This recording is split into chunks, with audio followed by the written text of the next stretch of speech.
অনেকদিন পর নিজেকে নিয়ে কিছু কথা লিখলাম। ধ্বংসের দিকে তাকিয়ে মুচকি হাসি দেওয়া অদ্ভুত মানুষ আমি।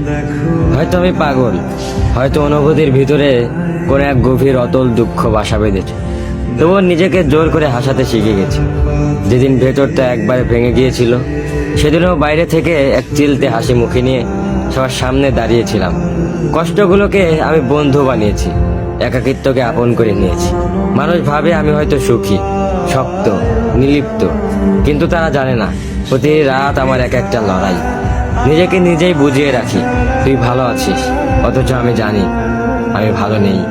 ভেঙে যাচ্ছি প্রতিদিন একটু একটু করে, আর এই ধ্বংস হওয়াটাকে যেন ভালোবেসে ফেলেছি। আমি সেই মানুষ যে হার মানার আগে হাসে, কারণ জানি কান্না দেখিয়ে লাভ নেই।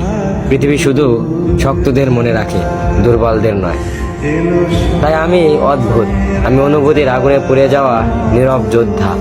আমার জীবন কোনো সুখের গল্প নয়, এটা নিঃশব্দ বিপ্লব, যেখানে হাসির আড়ালে লুকানো থাকে হাজারো না বলা কথা, ভাঙা স্বপ্ন, হারিয়ে যাওয়া আমি।